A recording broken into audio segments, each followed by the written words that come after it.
Atlanta. Lee, if you want an idea of how quick football season goes, it feels like 4 weeks ago we were sitting right here. It wasn't. It was 14 weeks ago. Wow. And Alabama, they got a little bit more at stake this weekend. They will be fighting for their playoff lives right here inside the Georgia Dome tomorrow against Florida. We talked to plenty of experts around the country at this game this weekend. One of the big takeaways came from the CBS crew. Florida's an 18-point underdog, and you got to think, how can it make it competitive? Well, take a page out of the playbook that Auburn used on defense, and they will do it with a much better defense statistically than Auburn had. Contain Derrick Henry, make Coker beat you. Rick Neuheisel agrees. I mean, that was not a juggernaut of a defense Auburn came into the Iron Bowl with. So you look at Florida, they're the 5th-ranked defense, 7th in rushing defense. So they feel like they can line up. Their defense is going to give them a chance. The big question is whether or not, they're going to have to navigate through numerous 3-and-outs by their offense and then run out of gas in the end, because Alabama leans on you for 4 quarters. Man, Henry, he's just as fresh in the 4th quarter as he is in the 1st.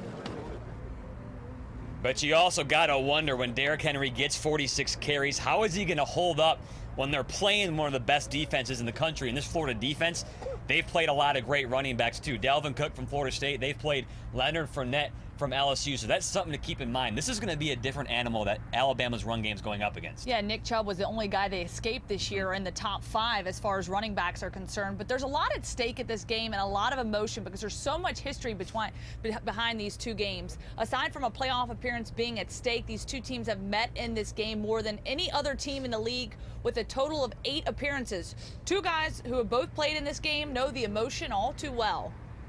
I always tried to go about my getting ready for the game pretty much the same as I would any other week. However, I would find myself watching more because I felt anxious, as if I need to know. There's more information. I have to know everything. I have to have every answer to the test.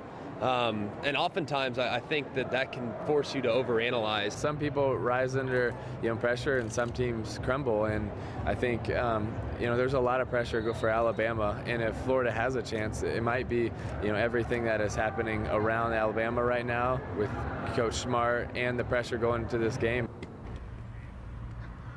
Coach Smart expected to be named Georgia's head coach. However, he will stay with the Tide through the postseason. Nick Saban assuring us, though, Kirby Smart as loyal as they get. Yeah, you'd expect him to, too, for all that Nick Saban has done for him. By the way, Greg McElroy and Tim Tebow, what a great story that is. Rivals on the field. Yeah, absolutely. 6 years ago, now they're best friends at SEC Nation. More on that at 6. Of course, Lee, we'll be back at 5 o'clock sports to talk about Saban and McElwain, the rivalry of friends.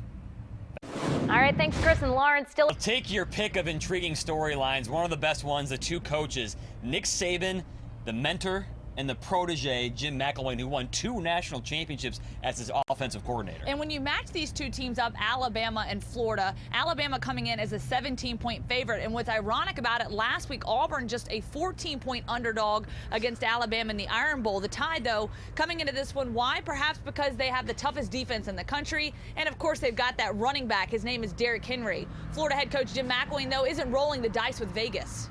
What exactly is that? I don't know. We have an opportunity to go play the game. Everybody in this conference, their goal is to get to Atlanta, right? And you know what? The Florida Gators are in Atlanta.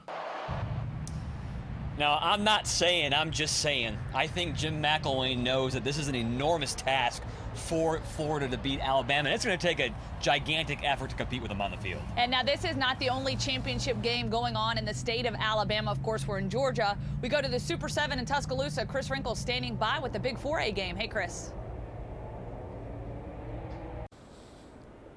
Well, Leeds High School hoping to become the first team in school history to win back-to-back state championships in their way, Fayette County. But Fayette County wouldn't put up much of a fight in this one. The Leeds defense absolutely dominant from start to finish, but the big story of the game, his name is Trey Nation, and everyone is a fan of him tonight because he scored 5, count them, 5 rushing touchdowns. That's 30 points by himself. Leeds only needed 2 touchdowns from him to win the game, but the Green Wave go on to win big, 55-7 the final. They are your 4A state champions. Clay Chalkville hoping to win another state title coming up here in another 30 minutes. Guys. All right, Chris, thank you. Trey Nation going to be one sought-after running back for any college team that gets him. Time for a break. More news after this. Chris Brees and Lawrence Sisler are live outside the Georgia Dome, and they spoke with a couple of former players who have played against each other in this game. I think a lot of fans will know these two names, Greg McElroy at Alabama and Tim Tebow at Florida. They used to be rivals 6 years ago. Now they can't be rivals because they're co-workers. Co-workers, their playing days are over. However, they spend a lot of time talking about other rivals like Alabama and Florida, breaking down opponents in this game. We take you inside the Georgia Dome. Alabama arriving for their walkthrough here just about a couple hours ago, getting a feel for their surroundings. They have plenty of experience playing inside here. However, the expectations never lessen, especially with the national championship still in front of them. It's a huge game. Honestly, to be honest, I'm not sure if there's more pressure going into this game or a national championship game. You know, I think when you look back at the opportunities that I had to play in this game in '06, we weren't sure if we were going to be able to play in the national championship. And who would have thunk the guy he lost to in 2009 as a senior, he's now good buddies with on SEC Nation. And Greg McElroy admitted to me today he loves the SEC title game a lot more than you would think. Really, some of my favorite memories at Alabama were around the SEC championship game. The national championship's great, but to tell you the truth, you can't enjoy it. I didn't enjoy it as much because there was so much hoopla and just so many distractions. But the SEC championship game is fantastic. You're going to see a 50-50. It's just, there's nothing quite like it.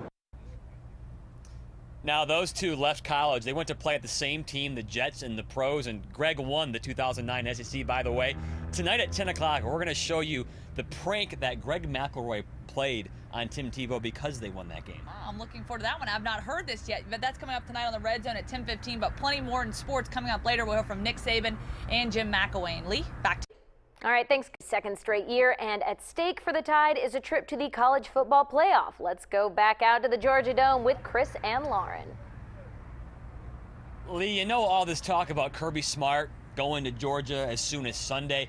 It's ironic to point out that Nick Saban's playing another coach that was in the same position that Kirby Smart was in 3 years ago. It'll be interesting to see. The big question, who will be one of the first coordinators that Nick Saban coached under Nick Saban to beat Nick Saban? Of course, it could happen tomorrow. Yeah, that was Jim McElwain leaving after 2011, won 2 national titles with Nick Saban. And if he wants to be the first coordinator to do it, they got to stop Jake Coker. And McElwain sang his praises today, said he's not the same guy as 2 months ago. Henry may make them go, but Coker compliments him well, and he plays like a guy who's been in the program for 5 years. He's the one that kind of makes that thing go. I mean, his confidence in the pocket where he's going with the football, you can see that through his accuracy. He's doing a great job of changing launch points for him, and he knows when to take his shots. On the flip side of that, Florida's secondary will have a chance to make Alabama one-dimensional, especially with one of the best cover guys in the league right now. That's Vernon Hargraves. Pair him up with Jalen Tabor, and they have a chance to be very disruptive. They're very physical. They've got good size. They're good tacklers. They got good cover guys. They have good ball skills. And they're very sound in executing what they do. So they're very athletic.